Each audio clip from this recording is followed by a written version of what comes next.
Go ahead and call to order the February 4th, 2020 Madison Redevelopment Commission meeting. First item on the agenda, approval of minutes from the January 13th meeting. So everybody had a chance to review those? Yes. Any questions or comments? Motion to approve. I make a motion to approve. Second. All those in favor? Next item, claims. Total claims $137,705.99. So everybody had a chance to review those? Yes. Any questions or comments? No. Motion to approve. So moved. Second. All those in favor? Old business, Riverwalk extension payment. I didn't know if you all would have a question on how that was allocated. It was in there, but I made extra sheets if you guys wanted to see it, but what we I saw that, 100. what we did was split up three ways based on the total amount. We also had a not to exceed for you and the riverfront. City picked up the extra. We also had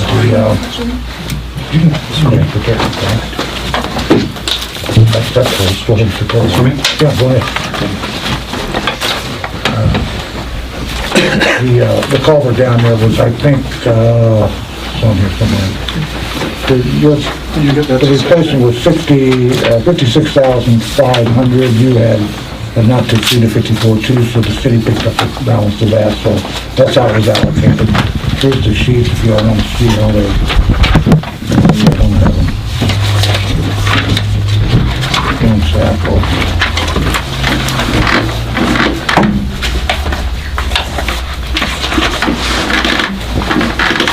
There's the only other one sheet. Pass it around. You can see it was allocated out. That's the same one. Yeah, that's the same one in the claims, correct? Okay, right. Yeah. Okay, good enough. That's all I have on that, unless there's any questions. No. Industrial drive update. You need to touch on that. Spoke with the contractor earlier this morning, and they've got the ditch work done. He's looking to have it done in the next couple of weeks, weather pending. Only things outlying are the forming of some head walls at the culverts, and the longest thing to take will be the asphalt patching. He said probably at the earliest, mid-February, the asphalt patches or the asphalt plants will open up. If not, it'll be their routine start of March. This is the corner of 7 and Industrial Drive, right?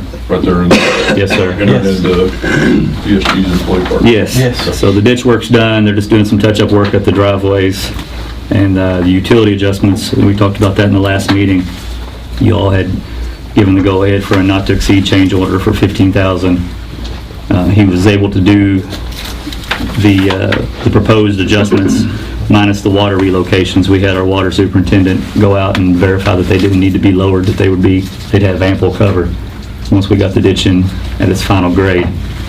We ran into two sewer laterals coming off of VSG that he was able to adjust, and those totals came up to $54.50. The only one outlined was the conduit that we had a question about, who's going to replace it. And he said if he needed to do that himself, it'd be no more than $2,000. So that'll come in at about $7,500 total at the most on that approval you all gave for not to exceed $15,000.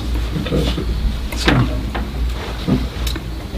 anything else on that I need to mention? Well, some people have talked about, been calling us about curbs or a guardrail, and I don't know if they're afraid people are going to drive in the ditch. I'm like, well, I don't know if they're going to drive in the ditch, but they haven't for the past 50 years, so. We can always go back to that. He's given us a cost per lineal foot to put curb in. He doesn't recommend guardrail, and I really don't either there. It's deep ditch, but it's a ditch. It's no good to drive in any ditch. But we have a lot of places without curbs. And you're looking at, for 350 feet, which would be basically between the driveways, that's probably the deepest part, you're probably looking at $15,000 to $16,000 to put curb there. And he's given us a quote. It may go up a little because that's based on him still being on site. Obviously, if he has to mobilize again, it's going to change a little. It won't change much, you know, Rod and Saddam. It'll go up a little though because he's not there. Right. But I say let him finish the project and let him get the shoulder on it and see how it looks. And it's flat and straight. I don't really see much, but we've had some people contact us about it, and I was like, we got a lot deeper curves than that, or a lot deeper slopes with that without curb, but I just wanted to bring that to your attention. We don't have to do anything on that. They may contact us again about that, but I don't think I think it's a non-issue, but that's just my opinion. That's not anybody else's opinion. Brian, was there a recommendation by VSG or Grody up there on this? No, not to me. But we met and we talked about it, and the guys from VSG came out and we walked it with them, and we explained there's going to be a shoulder, and Rod was there with us at the meeting, and he said, let's finish and let's put the shoulder in. I think it's some of the employees that have contacted them, and that they're just relaying. But it's just something new and different, I think, that, it wasn't that deep before. It's now a deep ditch, and it's change. People are not very good at adapting to change. What I would maybe recommend on that topic is, and later in our agenda, we're going to talk about a special meeting next week. Perhaps the members here should just drive by and look at that visually and see what your opinion is of that ditch, and maybe next week talk about it, of whether or not you feel that a curb, for example, would be worthwhile from a safety perspective. It is a deep ditch, and I can see why people may be concerned about it, but we'll all put some eyes on it and see what your opinion is.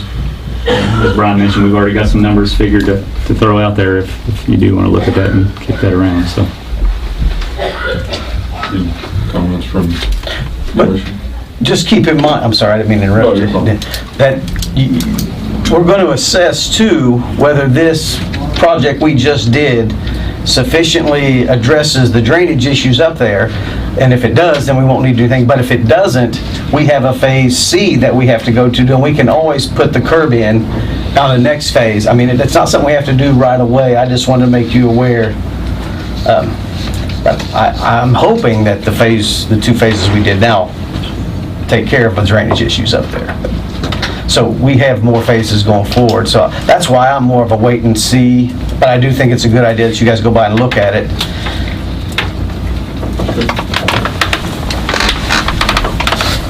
Any other discussion? Okay. Any other old business? Move on to new business. PACE fundraising request or funding request. There's a packet for each of the people at the table.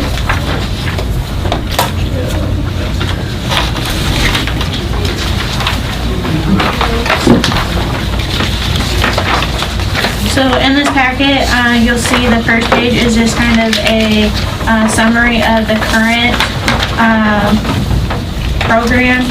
Right now we have 50-50 match up to $75,000 or $7,500, and we target all of downtown. All exterior projects are eligible except for roof replacement projects. We have in the past asked for $40,000 for the last 2 years from you all to help fund the program. This year, you'll see on page 2 and 3, we're recommending some changes to expand that program. We're hoping to target areas in our downtown district, which you'll see on that map that was included with your packet. 3 different areas, Main Street East and West, and then a Walnut Street area. We're hoping to target at least 50% of all of our funds to those areas to help stabilize and rehabilitate some of those structures. And then another part of the program that we're adding is a program to help deal with dilapidated and dangerous buildings. This will be for all of the city, but we're piloting it in the downtown district. So for full demolition, we're recommending up to $10,000. And then for dilapidated structures that do partial demo and rehabilitation, up to $25,000. And so with these changes, we're asking for funding of the $75,000 that's allotted in the current TIF plan. If I could just add a couple things here. So one of our key initiatives is neighborhood revitalization. And in the areas that Nicole had mentioned, we have some blighted and dilapidated, as well as some declared unsafe structures in those areas. We also feel that while this program has been great and it's made a fantastic contribution across the historic district, we'd like to see it targeted so that we could see a whole revitalization of a neighborhood. And the whole intent here is to put these public funds at a good use and leverage them such that it attracts additional investment in targeted areas. These areas that we're talking about, not only do we have blight issues, we have some crime issues too. And I think by drawing attention to the fact that these are important areas of our community and putting our money in those areas to attract additional investment will help us eradicate the blight and the crime issues and also enhance the quality of life in those areas.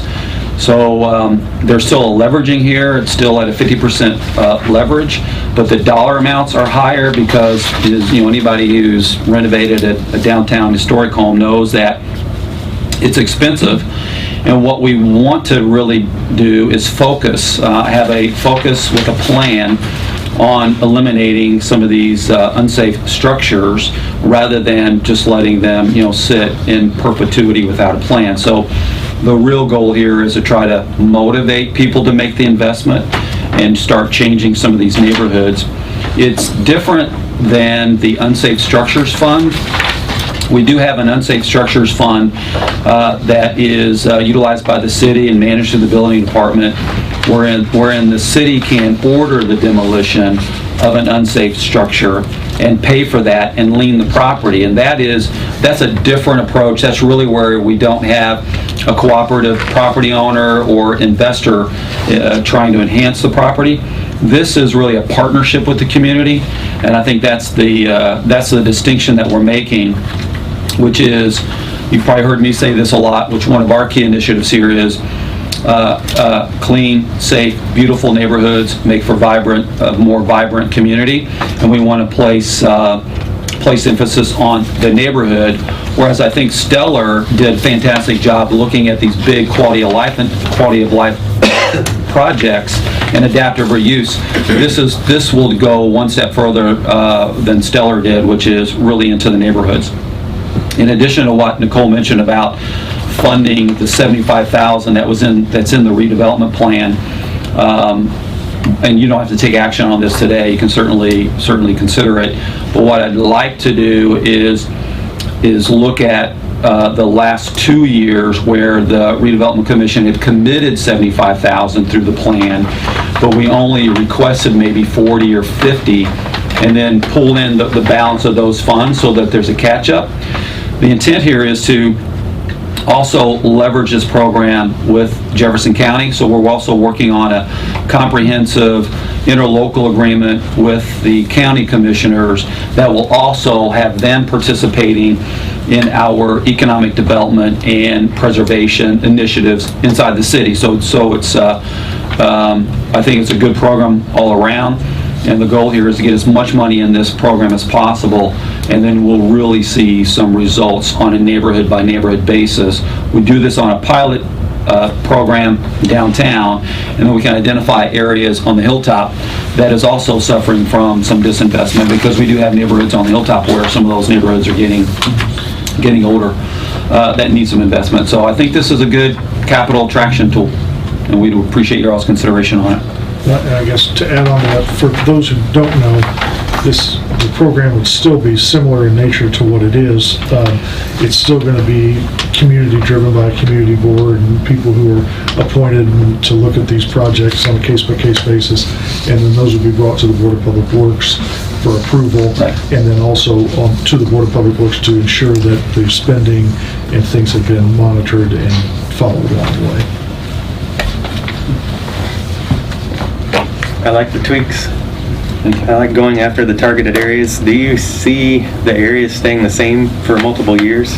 Probably for a couple years, but we have it in there just that these are the target areas for 2020, and then we'll reevaluate at the end of the year.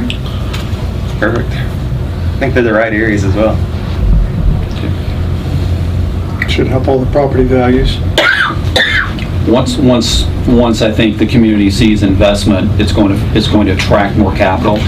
And we can take this one step further when we're talking about streets, sidewalks, lighting. There's a lot more to do. And honestly, I think this plays very well with the Georgetown initiative and Walnut Street initiative with the Georgetown Park, where significant money is being invested in quality of life with green spaces and parks down there. And this is a really good companion program, I think. How many years has this program been in place? It started in 2014. So has there been like because I haven't been here, but has there been like a report of what that's done since 2014? Yeah, and I'm happy to send that. I didn't bring it with me, but we've got the numbers for all the years, and I'm happy to send them Yeah, out. it'd be kind of neat to see just what has been done.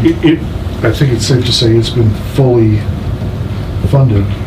Fully utilized. Fully utilized every Fully year. utilized. Yeah, the first couple of years was slow, just trying to get people interested in it, so they didn't have applications the first couple quarters, but ever since I've been here, since 2016, we've run out of funds, which is why we originally approached you 2 years ago to add funds to it. Can this also be used with state historic credits for rehabilitation of houses? Okay, so it could push it even further.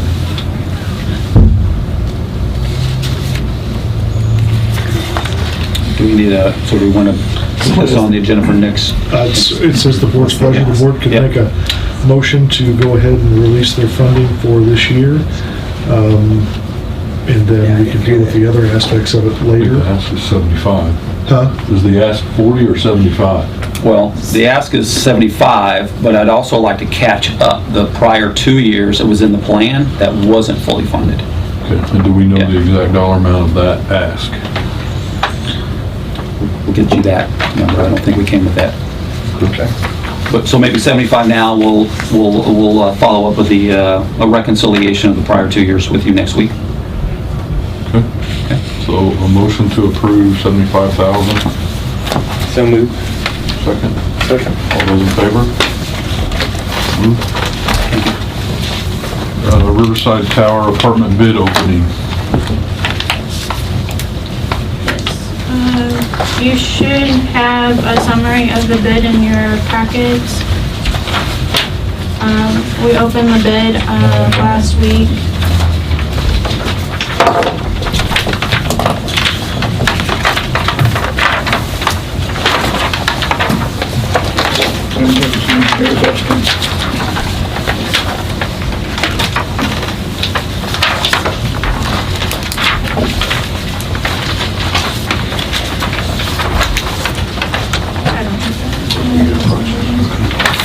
So we opened the bid last week and we had 4 bidders. The lowest bid was from CDM Contracting, which you have the summary for $206,129. This is for the offsite improvements around the Tower Tack Factory, which we have as part of our development agreement with Denton Floyd, the developers of Tower Tack.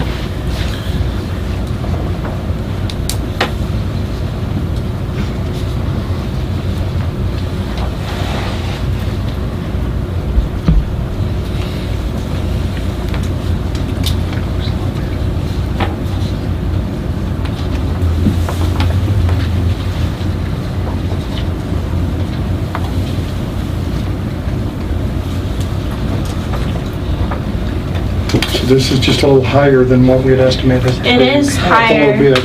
Yep, it is higher than the initial amount in the development agreement. We did set aside more than that development agreement and the TIF plan when we added tower to it. And I have that. So when we amended the plan the first time, to add tower, we added the amount of $400,000 towards Tower Tack. And I have a copy of that and the development agreement if anyone wants to look at it. Do you anticipate any other things from this board? Not for that project, no. This would be it. According to the engineer, quite a bit of the increase from the original amount that was estimated was more sidewalk on 2nd Street side. They had not put as much, they were going to leave some as it was. It's old, pretty ragged. That was probably $20,000 or $25,000 of it, according to our engineers. So that's really where most of that cost is going to come from. Sedan's almost in line with our bid. I mean, that's, Yeah, well, some Sedan's surprised very by the close. swing from Yeah. low to high.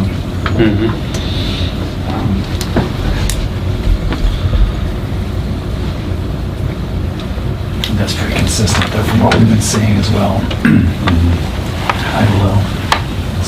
These are pretty much in line.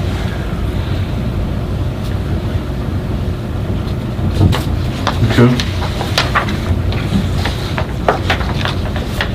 So we do need I'll make a approval motion that to- we accept the bid from Sedan. Good. Second that. Good. All those in favor? Jeff, will you second? The second. Thank you. The next item I have is appraisers.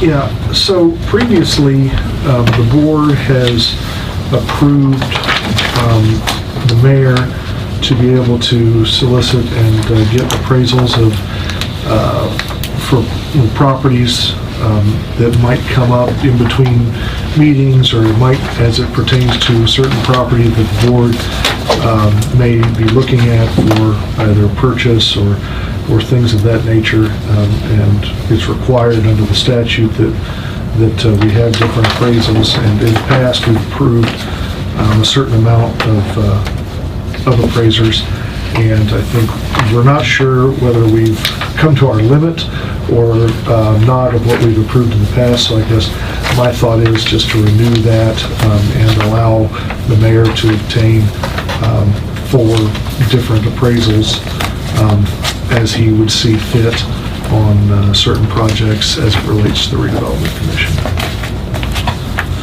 And this would be for property appraisals.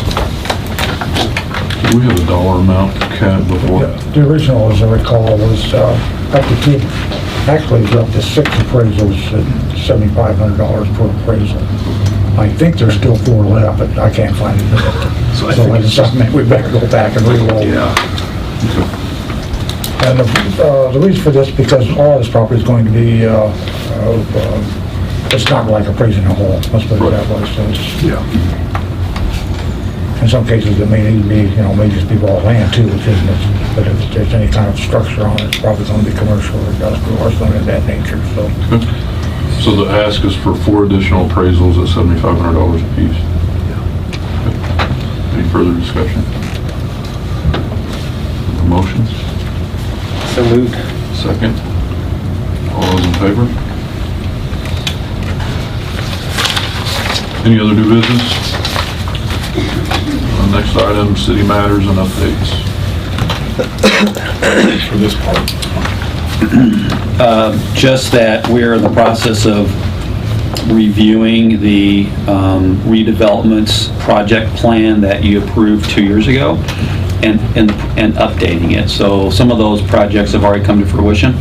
And then, of course, there are other key initiatives that we're focused on. So we'll bring back to you an updated project list, and then have a further discussion on whether or not that, it would be approved, appropriate, the dollar amounts attached to that, how it would be paid for, how we leverage that investment, and then, resulting in a resolution to adopt a new plan. Okay. Sounds good. Thank you. Next meeting scheduled for Tuesday, February 11th. Anything else to come forward? Yeah, if you guys could be here for that, we'd like to see if we could get that on the books and talk about a couple of things.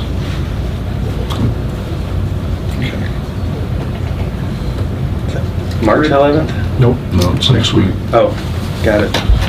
Week from With today. Yep. Yeah. Okay. That's all I had. Motion to adjourn. So moved. Second. All those in favor?